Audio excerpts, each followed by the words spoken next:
So, I'm Aisha Majors with Black Voices in Real Estate. I am sitting here today with George Porter. We are going to talk all things lending as well as some of his previous work and where he sees the business going in the future with, changes in the market, with changes in the presidency, with changes in what's going on with mortgage lending and rates and all of that. Our goal here is to always talk about the good, the bad, and the ugly, our challenges and our wins. So I would love to introduce you to George Porter. Thank you so much, Maisha. I really appreciate the opportunity to be able to collaborate with you in regards to your podcast. I've been able to follow quite a few of your podcasts, and they've been extremely informative. And so I feel it's very much an honor just to be a part of this. And I think it's just extremely important that we have people like you and podcasts like this to help educate us as a culture and as American citizens who are in the real estate business and investments and the mortgage end of opportunities. And so what inspired you to join the mortgage industry? Because I know you previously used to work in the legal sector. Yes. What encouraged you to move away from that and to come into loans? One of the things that inspired me was that I was fortunate enough to be successful, having my own business in the legal community, a company I had called Excel Litigation Services. And in that, I was kind of forced from an accountant of mine who said, hey, listen, if you don't find some other options in regards to purchasing real estate or getting some other business or entity, you're going to pay taxes. So it forced me to learn and invest in real estate. I was going to either have to give my money over to the government in a way that I wasn't so fond of, George Bush at the time, or my accountant told me my other option was, let's do something with it. Let's see what we can build as regards to somewhat of a portfolio or an investments to save myself from having to get in, have to deal with taxes. So I got really educated having to take on different loan opportunities myself, Maisha, from loans that were adjustable to jumbo to fixed rates, conventional loans in some of my endeavors. So, and I thought it was just pretty fascinating to have the ability to not only be able to have credit afforded to me, but I also thought how beautiful it would be if I could get on the other end of it and be able to offer the opportunity for people like myself and who are people who are interested in trying to build, generational wealth, just an opportunity to save money and invest. Because I think that I learned a lot, and I wanted to be able to not only be able to help people, but it was inspirational to be able to share the information, be able to provide loans. And historically, for generation, we never had. So it was a win-win. Not only could I do well, but I could also help other people look like me do well. Right. That was very inspiring. Love it. So what challenges, if any, have you faced being a Black man in joining the loan business? Well, I guess there have been some challenges to some degree, but then not totally. I think, obviously people have to be comfortable with you. Right. That's the first step, regardless, black or white. Right. Typically, if you're not in certain circles, right, people will just don't take you serious. Right. They already have their relationships in place. And so I ran into a situation where was a gentleman from a different culture, and I seriously thought I was trying to help him, but he didn't really seem to be all that interested in trying to work with me. He could have just kind of said it, hey, like you, but I got somebody else, and right. I would have appreciated that, So that kind of put a little bit of a signal out to me that regardless of who I work with, there was definitely going to have to be a relationship there, and not to say that. People that look like me and come from my culture would definitely be more comfortable, right, and more trusting. I think that's a reality in a lot of ways. Absolutely. Because you think about it, buying a home is almost close to a marriage. Right. That's a 30-year decision. Some people don't make it past 3 years on either side of it. Right. So, when you look at it from that standpoint, you don't take it so personal, I guess. Right. Right. You know what I mean? And my attitude is, hey, I'm going to try to get the information. I'm going to try to help where I can help. in hopes, and I'm very much motivated in trying to help people to look like me and come from me, and who are, I like to call it almost first generational money, Maisha. Yeah. You say, well, how is that, George? Well, you think about it, it wasn't until the middle 60s in which we even had the right to fully vote, voting rights. Right. And Martin Luther King marched for what? Jobs, opportunities, these things that we have been able to benefit in the last 50 years. Some of us, we're just the first generation that had a decent paycheck or two Right. to even be in an opportunity to purchase a home. Right. So that's a challenge in itself in trying to help educate, right, our own, and at the same time understand that we're still catching up. We're still catching up. And that being said, so that can be a challenge. Let's talk about home ownership. And I know you were talking about our community, and I know it's important for me to change the perception of home ownership in our community and to help more of us understand what home ownership can do for you. Absolutely. What it can do for your family.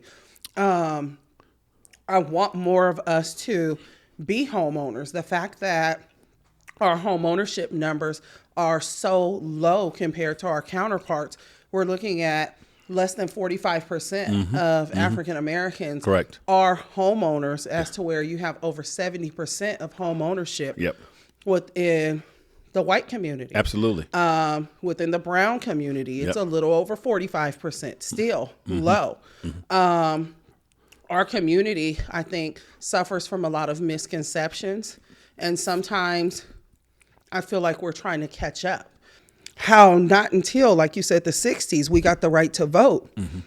Not until about the 50s or 60s did we really have the right to get home loans and become homeowners. Women couldn't even do it without a husband or their father. Absolutely. And so knowing that we're so far behind the curve Absolutely. is sometimes what answers the questions for us. Although some people say, we're just not pulling ourselves up by our bootstraps. We're just not, applying ourselves. Right. And I think the situation is way bigger than that. But give me your perspective on it. I'm glad you covered a couple of statistics there in regards to the difference of variables of European or white Americans who were somewhere around 65 to 70% home ownership, and we're at 45%, somewhere in that range. There's definitely a divide there. And the absolute issue is we are somewhere in the catch-up mode.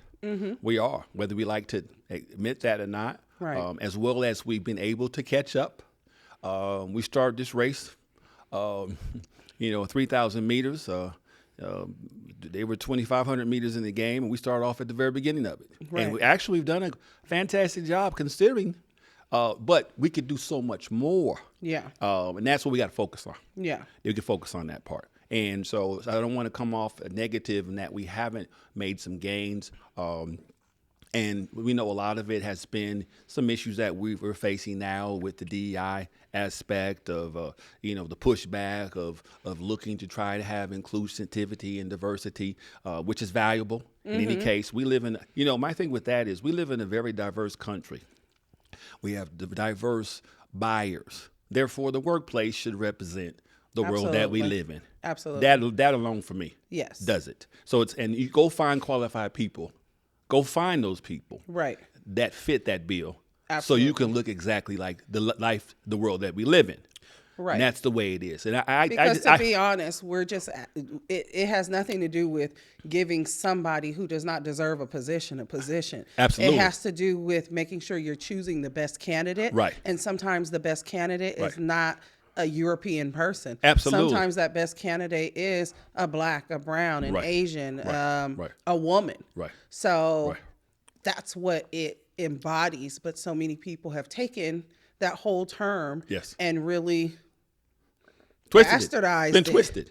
Yeah, and twisted it. Been twisted. And Been twisted. it's Been used and twisted. unfortunate. It's been used and twisted. Yes, and it's unfortunate because it's even coming up in home loan situations and in situations that it shouldn't even be an issue. Absolutely. Right. There's just it's just really messed up. Yep. That somebody has taken what was meant for good, Absolutely. and turned it into Twisted it. something evil and bad. Right. It's just unfortunate because, at the end of the day, I was listening to John Hope Bryant. Yeah. You Big listen fan to of his. him. Big fan. Yes. And he says, on the DEI schedule Mm-hmm. of who has been the recipients, The benefactors. and the benefactors, Correct. African Americans hit number 5. Very small. We're number 5. Right. So when it comes to them taking it away, Mm-hmm. you're taking it away from white women Absolutely. more so than you're taking it away from us. That's true. You're taking it away from so many different groups Yep. that are not black. Absolutely. And so, Yep. at the end of the day, Yep. I'm like, Who's that really going to hit? Yeah. I'm like, who is that going to affect? And now you're seeing, oh my God, I didn't know they were going to come for me or my job, or Absolutely. I thought they were going to do a better job at figuring out Right. the government waste. And I don't feel like Yep. and I voted for these people. Right. So, Right. Didn't know it was going to hit me. Yeah. I thought it hit other people. Right. And I was okay with that. Yeah. But now it's hitting me. That's a problem. Right. Which is so funny to me because I'm like, at the end of the day, you didn't have a problem with it hitting or affecting other people. Yep. You had a problem with it affecting you. Absolutely. And that's what we're seeing. I talked to someone about that. I said, let's just talk about the issue of the pool that you choose from when it comes to candidates that are qualified in any business, right? Right. So I'll start with my own family. I have 3 kids. And if I started a company tomorrow and I said, all right, 3 kids, 3 Porter kids, I want you to go out and in your scope of friends and go find me the best qualified kids that you know to Right. start this business involving you all. Right. Your age group. Right. Okay? So what do? My Porter kids go out, and who do they bring? They bring their friends of who they know. Right. And I'm going to say this. My friends have kids from all different backgrounds of the friends. Right. And from Latino to black to white. They don't discriminate their Right. friendships. But I guarantee you, just to happen to be what it is, that 80% of them, 75% of them probably going to be black. Right. Just maybe. So I could say, well, I just didn't find enough qualified Latino or white people in the pool. What you sent me, Grant, Jordan, and Kennedy, Porter. Right. So therefore, I'm going to hire just a bunch of black kids because that's all I saw in my pool that were qualified. And they may Now, not be But the if I best. reach out to you, my Right. friend Bob, I say, hey, Bob, I'm trying to run the best company I'm trying to run here. And I want the pool to represent my client base in America as it is. Yeah. And I want to be fair and making sure I get the best quality. Yeah. Can you have your son go out and reach out to his pool? Right. Now, his pool would probably be different from my pool. Yeah. But what I'm saying is that process has to take place in the workforce. Right. Because a lot of times the pool is only being driven from the actual 80, 90% of the people that look just like you. Right. To go in their pool to get everybody that looks just like you. And you turn around and say, well, we didn't discriminate. Yeah, but look at the pool. Right. So but the pool was the issue. Right. So they say we don't have any qualified people. Well, you know what? Your pool was so small, you could have. And I'm telling you what, But you didn't cast the net- you didn't cast the net wide enough. I refuse to believe with all the universities, all the technology, all the information that we have today in 2025, I refuse to believe that you cannot find me candidates of any race, Right. let alone black. Right. All the HBCUs we have, Right. and all the specialties, all the certificates that are out there available at whatever industry that you're in. Yeah. Okay, because you don't necessarily have to have a degree to be qualified. Right. At all. Right. We have highly intelligent, capable people in so many different no areas. degree. With or without. You're right. I refuse to believe if I really looking hard enough. And I find the importance. And what diversity does for me is it gives me a different perspective. Mm-hmm. Your experience brings in a perspective on top of your ability to perform the position. That helps- I don't want the that same helps all my business mindsets. grow. Right. I don't want everybody just has a Rancho Cucamonga mindset. Right. If I'm trying to work with the world. Right. Okay? Absolutely. I don't want to limit myself. Right. Why would you? You're right. You know what I mean? So that's where I come with that. I just refuse to think that anybody of any race, any kind, can be qualified. Yeah. They're qualified applicants. But I Yeah. do find the importance that it's got to represent what America looks like. Right. So what's your perspective on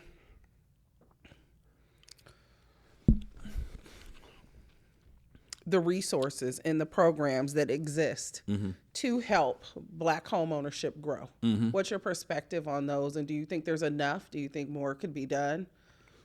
I think it would be nice if there could be more resources and opportunities in the home ownership level. As we can clearly see now, this pushback in general, from a realistic standpoint, for us to be able to quote unquote kind of circle in and center in for certain programs to bring incentives, I can't say that I could guarantee that's something that we're going to see. Right. As much as I would maybe like it to be. So I want to speak from a realistic standpoint of where we stand at this particular situation with this administration and where we are in America. So, but my take on it is this. I think the focus has to be how can we maximize and use what we do have. So I'll give you a scenario. All right. So let's talk about the FHA loan opportunity. Okay. So it's a little above $500,000, somewhere in that range, the maximization you can get from that loan. There's still properties out there from condos, from it may be 2 and 2, it may be 2 and 1. There's still properties some in the inner city that, could be the worst, as I heard Mr. Bryant talk about, could be in the worst neighborhood, but could be the best home. Right. That are possible. Right. So we got to look at getting into home ownership from kind of the ground level if we're not in it, right? Yeah. Get in it, maximize, build equity, save the tax money that we can put in our pockets. And then hopefully 2 or 3, 4 years go by, we can have somebody move into that home and move us elsewhere, move upwardly. I think sometimes with us, we kind of want the reward of the big car, the big home, the big ring, the big bag. We want that instant gratification. Yeah. And we kind of, because we haven't had for so long, we want to show the world we made it, we've done it. Yes. And we want that instant. And it's hard to get that instant gratification if you are buying that home, maybe not so good neighborhood, but it is a nice home, and you're not driving around. You may be driving around a Honda for now. Maybe it isn't quite the Escalade. You follow me? And so we kind of have things. So I think we have to prospectively switch a little bit of our game plan as to the resources that we have. We are the 15th largest country in the world combined as a Black culture. 15th.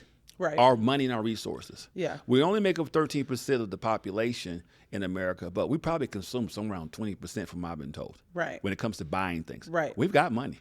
Yeah. So the question is, where are we going to put our resources? We are the consumers of We this are the country. consumers. So, and there goes back to the issue of being educated and understanding being financially literate, right? Yeah. Okay, so we have a dollar. How can we make this dollar stretch? How can we maximize our dollar? And so your question was when it comes to home opportunities and the lending and what opportunities are out there. I think the opportunities that are out there are still fine. I think it's how we go about it. So I'll give you an example. We might buy that $1,000 handbag and we're living in an apartment. And we might go on that Aruba trip, right? We could post that on Instagram. That's $4,000. Right. In 1 year. Right. We're going to eat here. We're going to eat there. You know what? We can do things a little different. In a couple of years from now, we've got that 3.5% for that $500,000. Now we're at $15,000. Right. We can get in. Right. Okay. But so it's a perspective of kind of shifting the resources that we have and being able to maximize them in such a way so that we can get in. I think, I was talking to someone, not to get too overwordy here, but someone who's doing very well, making almost $250,000, don't have a home yet. And the first question they had is, well, how many bedrooms, how many square feet? Now, wait. Let's just get in the house first. Let's get in, yeah. Okay? Let's get in the house first. Yeah. And then we're going to move up in square feet. We're going to move up in bedrooms. Yeah. But the main thing is, right, the house is getting bigger if we can try to go ahead and get housing. That's the first step. Once we get there, we'll be able to grow and maximize the opportunity by home ownership.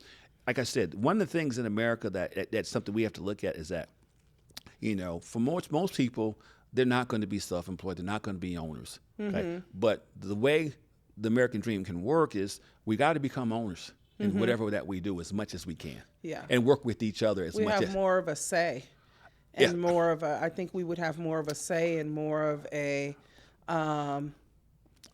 willingness to get a listening ear Absolutely. for what our community is asking and demanding Absolutely. if we had more ownership. Yes, absolutely. And that Yeah. goes from, you don't have a home yet, you got that $1,000, instead of maybe paying for that that $1,000, try to go ahead and invest, get your first home. Now you got that, and the next $1,000 to buy the Louis bag. Maybe you put stock in the Louis bag that you want to go Right. ahead and buy. So if you do buy it, it's your own company. Yeah. Right. Not only that, there's nothing wrong with the Yeah. bags. That's all it has its time and place. Absolutely. It's a beautiful thing. Yeah. But I always come from the perspective. I always say this: you need to have more than what people see Yeah.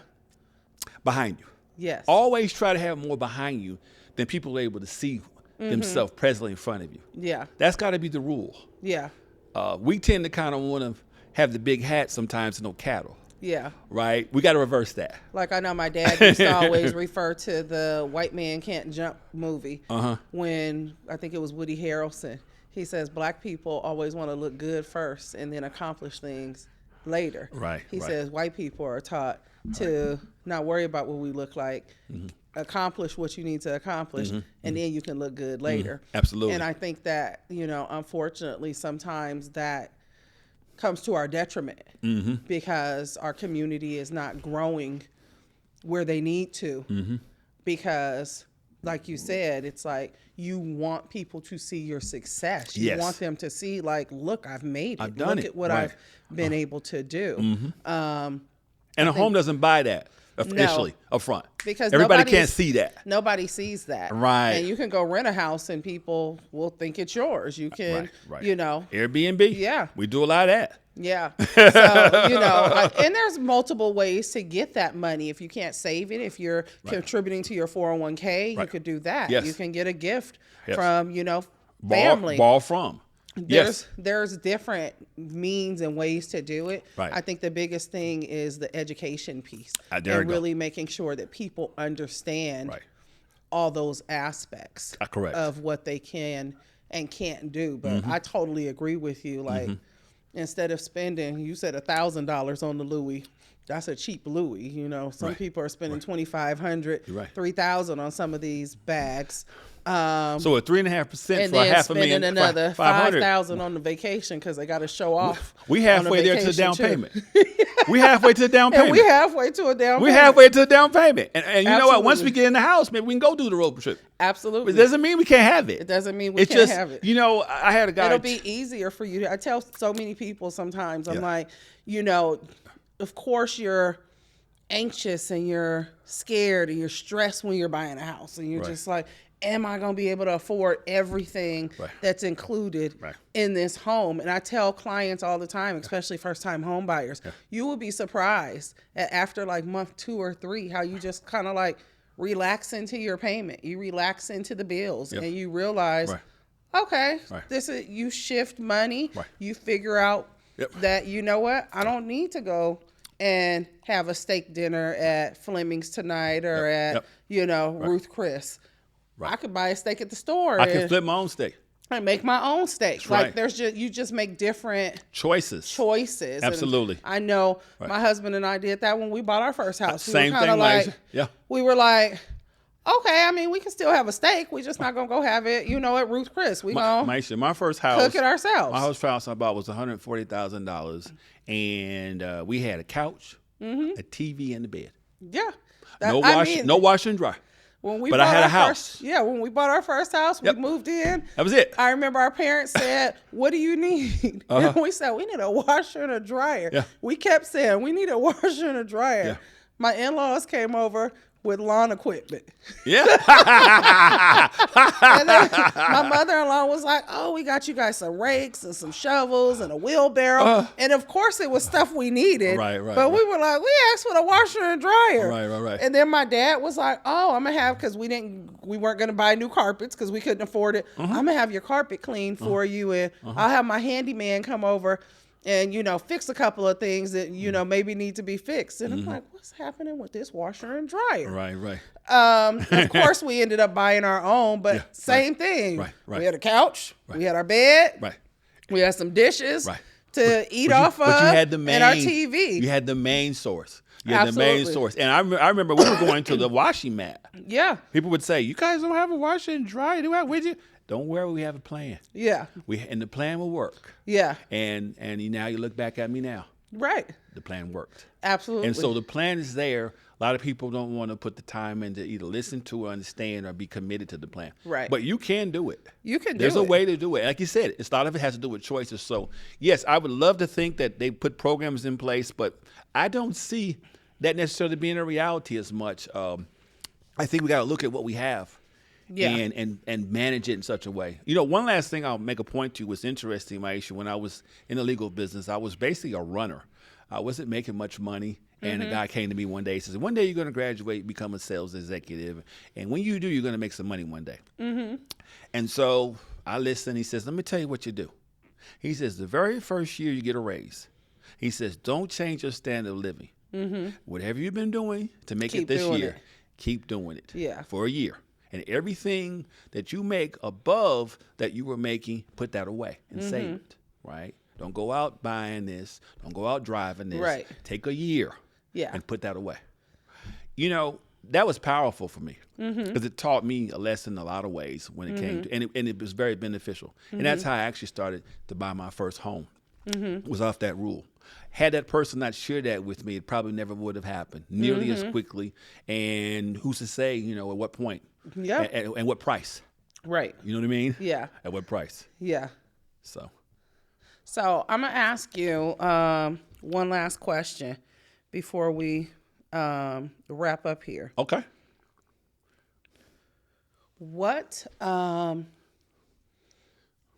do you see coming ahead in this market that we are now dealing with? We have a president who says, yeah, we may have a recession, and he's okay with that. Right. He's okay with increasing the tariffs because he thinks it's going to eventually benefit us as a country. Yeah. He feels like we are, it's okay to shake up the VA and lay off 80,000, potentially 80,000, VA workers. Like, Right. what do you think is to come when it comes to, because all of these things have started to make mortgage rates decline Yeah. because of that 10-year bond. All right. Yeah. What's your perspective on Right. what you see? Do you see a crash? Do you see a reduction in pricing and a reduction in rates? A serious reduction, not just a little small minor one, coming in this next year. Well, or two? I see a couple things, and I'll tell you, I don't want to say this wrong because I want it to be taken in the right manner. There's a lot of times there's opportunity that comes about in tragedy. Yeah. And so I say that to say that I think, unfortunately, because of these cutbacks and things, there are going to be people that had double incomes. They're going to be single incomes. Right. And they're going to lose homes. Yeah. Some people. Yeah. And those people who were can survive and on the sidelines of this, or the investors are going to come in and they're going to take advantage of that opportunity. So I think from a home perspective, if you are in position to be able to buy something, I think the rates will probably continue to dip. As they have shown us in the last 4 months. They've come somewhere between mid-7, now they're getting in the high kind of mid-6s. And if you have a good FICO score, if the loan amount is low enough, you can get even better than that. It all Right. depends, So I think we'll see a trend in that area. So I think from that aspect, I think there'll be opportunities there for people who want to get in the housing market. And so I do think that we'd have an inventory issue still. That's a problem there. So I guess it's kind of like love could break your heart. That's the other side of it. It's 50-50. As much as you can lose, you can win. You can gain. Now, people can be watching this right now, this conversation right now, and say, well, I'm going to prepare myself the next 8, 9, 10 months. Yeah. I'm going to pull back. Yeah. I'm going to save. Yeah. Because I might walk into a situation where I had another gentleman, a client, was telling me about where a gentleman was losing a house. He was about 2 weeks away from going through a foreclosure.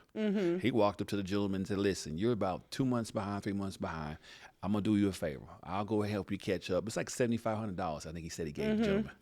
Gave him $7,500. He goes, but I need you to put that house in my name. So he says, I'm going to do you a favor. I'm going to save you from losing this home. Right. I'm going to save you for your credit. Right. Being torn up, right? And then I'm going to give you $2,000 on top of it to help you move out of here. If you don't take my offer, they're going to come in here and tell you to get out of here in 10 minutes. And you're not going to get And anything. you're going to be on the street, Yeah. nowhere to go and got nothing. Yeah. Well, the man took the opportunity. But if this gentleman wasn't ready, right, this opportunity wouldn't have been there. Right. So I don't want to say I look at it from a half empty, half full perspective. I kind of have a half full perspective in the cup versus a half empty perspective. So I could talk about, yes, the downturn I think that's going to come. I think we're going to see that. Yeah. But I also think that there's opportunity for people who are willing to say, all right, I'm not going to take that Aruba trip, and I'm not to, and I'm going to see if I can maybe connect with somebody like Misha or George Porter, who has potential eyesight and opportunities that they see that I might walk into something just like that. Yeah. Okay. I might walk into something. So I think we got to take the perspective of what we can do with this downturn. I think we'll anticipate. I think we're going to have a recession some level. But there's always winners and losers in it. Always. And so for those are in the position to try to benefit from a little bit of the downturn, I think that could be a great opportunity. And I don't think necessarily you have to have a huge amount of money either. Right. I don't. And it doesn't have to be 20, 25, 30, 50%. Yeah. And you brought up a key point. People can even leverage maybe a loan from their retirement accounts to get in. There's ways and options. Yeah. But I do think I want to believe, and I think that I see that if you're trying to get your credit together, keep it tight. You're trying to pay your bills on time. Yeah, I learned something that even if you're able to just continue paying your bills on time, and if you don't, one time you drop your score 100 points. Right. One time. Yeah. Right. Yeah. So, but if you got a credit card and you pay it over 8 months versus paying off instantly, it goes up 100 points. So little things like that, the higher that score goes, the more money, the less it's going to cost. Right. The more you're able to benefit from. The less it's going to cost to borrow that money. To borrow that money, right? Which is a benefactor to you Yeah. in trying to be able to position and maneuver. So to me, it's right now we need to look at how we can position ourselves to maintain and obtain. Right. I love it. So, guys, we have had a very colorful and just real and open discussion today. I am so thankful that George joined me and was willing to be so forthcoming with not only information, but just some guidance of what can be done if you are looking to buy or sell, invest. He can help you with all of that. And of course, I can help you find a home or sell your home. I really, truly believe that our community is continuing to not only grow, but to get better. And with some of the changes that we're seeing happening, whether it be the DEI thing, whether it be just things seeming to be stripped away, it only continues to make us stronger. I feel like we are some of the strongest people in this world. Absolutely. Because we face so much adversity and we always continue to rise. So with that being said, thank you so much for joining us today. I look forward to hearing from some of you. And if you have any questions, reach out to us. We are here to be of service to you. Thank you.